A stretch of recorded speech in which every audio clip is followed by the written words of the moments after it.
topic is all about horticultural crops. Okay, horticultural crop has been defined as the agricultural plants mainly for materials, comfort, and beauty fortification. So, paano din from the word horticultural crops, when we say horticultural crops, what comes in your mind? When we say horticultural, anyone? Wala yung mali. Just as In your own guess. may idea, kita mo to sa baby, gani nga, inato, katong na nursery. Wala akong naman nga, tinatawag nga, matutag birthday. So, wala ko ikaw mo na to. Mga ganito guys, mga plants na ilang ibagal ko, gani. Bali sa nursery room si Jabor plants. So, pag pusin ko dito, ganun na tawag mo yung like, ang mga plants na natin guys, lettuce. So, ang horticulture is, according sa definition nila is actually, ang horticulture is dagan na siya sa ato, like, for example, ornamental mga flowers, no? That is landscaping, that is part of horticulture. Then the irrigation, katong mga unsa nga plant, then ang irrigation niya para sa iya. Tapos is ang kanang decoration ang naman sa ato niya. Tapos unsa pa ni mura siguro pa, no? So horticultural is the growing of flower, fruits, and vegetables above plants for ornament fancy. So can you give me an example of horticultural crops sa ornamental plants? Orchids. Can be. Ganang mura gali gabi nga. Hanging Ana flowers. gali sila. Masyag ana nga. Bohemian. How about the herb plants?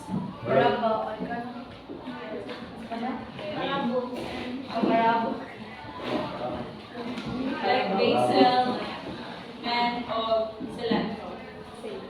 A more precise definition can be given the cultivation, processing, and the scale of fruit, nuts, vegetables, and ornament plants, as well as many additional skills. So, ang horticultural, kalayan natin sa agronomic, di ba ang ingon ni Kuya, yung ganihang. Ang agronomic is a larger scale, think ba to? Larger scale sa pag-manage. So, ang horticultural crops is a smaller scale with more intensive management than agronomic crops. Ano siya? May greenhouse.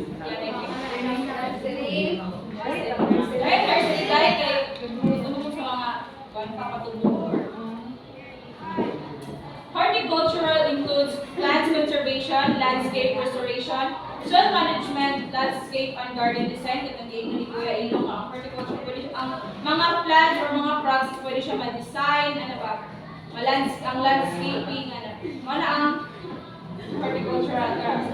In contrast to agriculture, horticultural does not large-scale crop production or animal husbandry. When we say animal husbandry, what's that? Anyone? Say animal husbandry. Husbandry.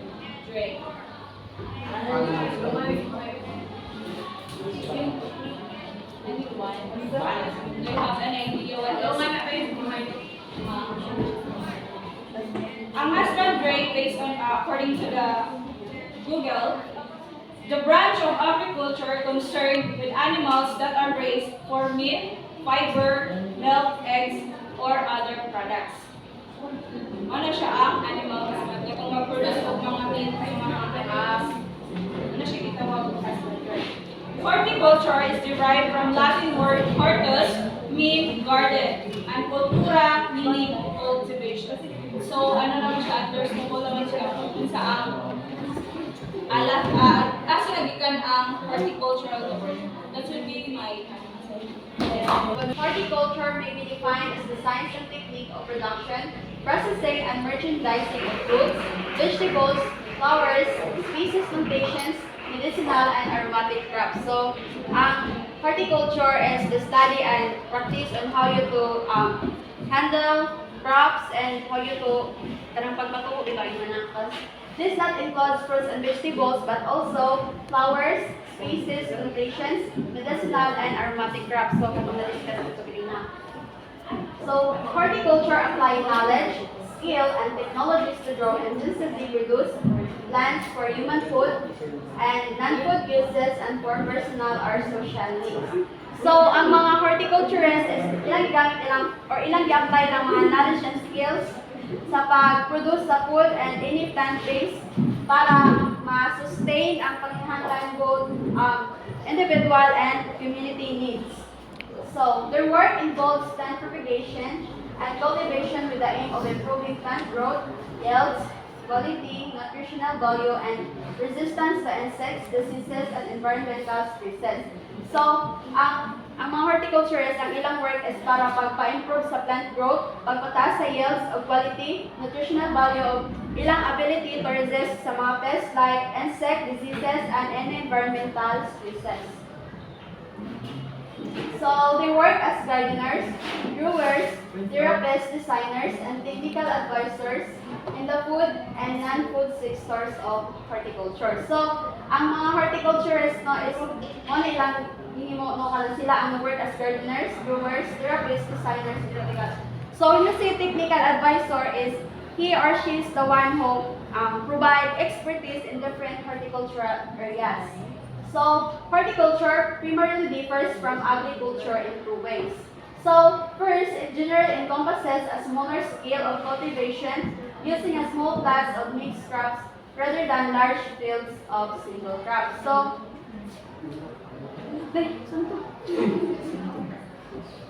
ang pinakauna no, ang horticulture is one is the small range of crops, like small areas of land rental siya, but mix siya of crops, sagol-sagol. Then secondly, horticultural cultivation generally include a wide variety of crops. So when we say wide is kanang diverse bitaw of plants nga gitanom like lahi-lahi. So including fruit trees and ground crops. So example sa mga fruit trees, so anyone makahatag idea. Sa ground crops, Miss Iliko. Example of ground crops. Ground crops, sila lang mga ano wala? Crop. Kasi naman brutal sa ground. Kamuti, kalibrido. Dili ka ng like mga kuan, ganang grapes. Grapes. Grape. Oh, strawberry. Oh, that's all. Morning, everyone. Especially to you, ma'am. So, horticultural culture is divided into cultivation of plants for food, so mukhang gilawang iron, especially po ni Melanie. So, nasa ito groups na horticulture. So, first is pomology and oliculture, and a plant for ornament, floriculture, and landscape horticulture. Pomology is those with fruit and nuts crops. So, parang sample there sa mga orange, basta mga fruits, orange, nut crops, pomology. So, ang sa nuts crop and nut crops is mga almond, basta mga nuts, basta nuts yan. So, next is oliculture deals with herbaceous plants for the kitchen, including for carrots, edible root, asparagus, edible stem, lettuce, edible leaf, cauliflower, edible flower buds, and tomatoes, edible fruit, and peas, edible seeds. So, pag mga fruits, ang sa oliculture is mga fruits, carrots, mga asparagus, lettuce, mga ang oliculture, mga plants. So, next is ang pomology, mga fruits, horticulture is mga gulay, no? Kasi gulay nga sa kitchen dito makitan. Mga carrots sa floriculture. May mga buwak. And sa landscape and horticulture is like mga shrubs, next ang floriculture deals with the production of flowers and ornamental plants, generally cut flowers, pot plants, and greenery. So, nasa mga plots, mga o sa mga breeding ng mga flowers. Di ba ornamental is palamutik siya mga plants. So which is, next is landscape horticulture is a broad category that includes plants for the landscapes, including lawn, turf, but particularly nursery crops such as shrubs, trees, and vines. Sa mutong ilaw ni Kuya Ilodo nga ang horticulture is na mga landscape, mga trees, manang vines, shrubs. So next is the specialization of horticulture and the success of crop influenced by factors among this climate, terrain, and other regional variation.